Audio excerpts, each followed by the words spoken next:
এখন আর একটি ডিম বেচে একটি সিগারেট হয় না।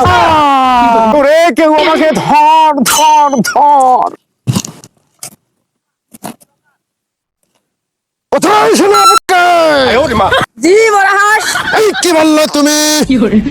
তোমার তো দম্ভগতা দেখে আমি সম্মিত হয়ে যাই। আপনি যদি সেনাপতি বলতে পারেন, আমি মহারাজ বলতে পারবো না? ওই আমি কখন তোমাকে বললাম সেনাপতি? এই যে এখনই তো বললেন। ও আমি তাই বলেছি। আসলে আসলে আমার মাথা ঠিক নাই সেনাপতি। আসলে বিষয়টা হচ্ছে সিগারেটের দাম এত বেড়ে যাচ্ছে, বিড়ির দাম এত বেড়ে যাচ্ছে, রাজ্যের রাজ্যের সকল যুবকের অসহায় কোনদ দেখে দেখে আমার মাথা আসলে ঠিক নেই।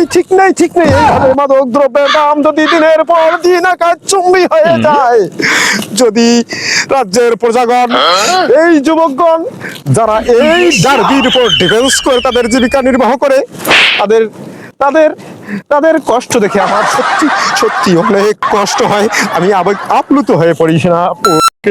তাই মহারাজ। তুমি তো সিগারেট খাও না সেনাপতি, তাহলে তোমার মাথার কেন তোমার মাথার তার সে যায় বারংবার? আমি তো ভেবে পাচ্ছি না সেনাপতি। তবে তবে তবে কি তুমিও গোপনে ডার্বি খাওয়া শুরু করেছিলে? দু চারটা টান মেরেছিলে বন্ধু বান্ধবের পাল্লায় পড়ে? তবে আমি জানি না কেন সেনাপতি তুমি আমাকে লুকিয়ে তুমি এত বড় কাজ করেছো। তুমি ডার্বি টানতে শুরু করেছো, এজন্য বারংবার ডার্বির দাম বৃদ্ধি পাচ্ছে। 5 টাকার ডার্বি 6 টাকার ডার্বি এক ঠেলায় হয়ে গেল 8 টাকা। আমার রাজ্যের প্রজাগণ কি খেয়ে তাদের ক্ষুধা নিবারণ করবে? তারা কি খেয়ে তাদের মাথার তারগুলো ঠিক করবে? কি করে তারা বুদ্ধিজীবীর আসনে আবার আসীন হবে? সেনাপতি আমাকে তুমি বুদ্ধি দাও সেনাপতি। মহারাজ, আপনি তো ভদ্রাকালীর মতো সিগারেটের প্যাকেট ঘাড়ে নিয়ে আসেন। আপনার কিছু সিগারেটের সমস্যা? তুমি কি ধরনের কথা বললে সেনাপতি? ইহা তো আমি মেনে নিতে পারছি না। আমি এই রাজ্যের মহারাজ আমাকে বাঁচান মহারাজ, আমি আর পারতেছি না মহারাজ।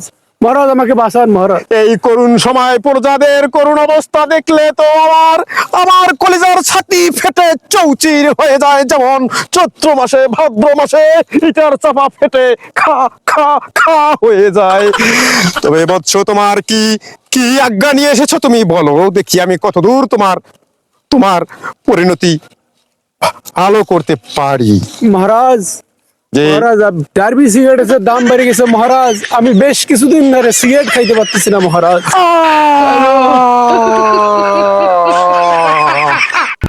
সেনাপতি, জি মহারাজ। এ যাত্রায় বোধহয় আমার আর ফিরে আসা হবে না। এই নতুন গমের রুটি বোধহয় আমার পেটে আর যাবে না। প্রজাগণের এই ধরনের কষ্ট দেখলে আমি কি করে বাঁচি সেনাপতি? তবে কি তুমি ডিম চুরি করা বন্ধ করে দিয়েছো বৎস? না মহারাজ, আমি ডিম চুরি করা বন্ধ করি নাই মহারাজ। তাহলে তোমার কিভাবে ডার্বি সিগারেট কেনার কষ্ট হয় বৎস? আগে একটি ডিম চুরি করে নিয়ে যা আমি একটি ডার্বি সিগারেট কিনে খাইতাম মহারাজ, কিন্তু এখন আর একটি ডিম বেচে একটি সিগারেট হয় না।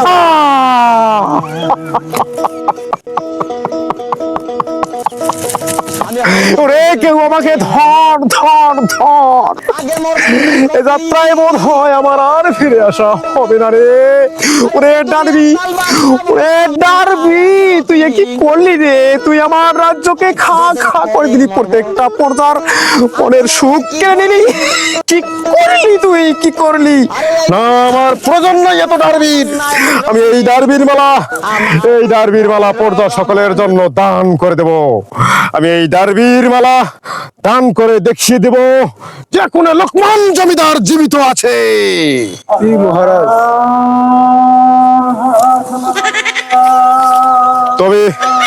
তবে তুমি যাও, যে আমার প্রজা সকলের মধ্যে এই ডার্বি বিতরণ করো।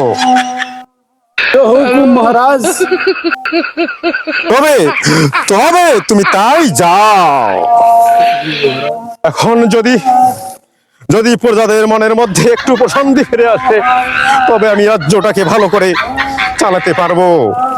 আর তোমরা যারা আমার ভিডিওটি দেখলে অবশ্যই কিন্তু লাইক কমেন্ট শেয়ার করতে ভুলবে না বৎস সকল।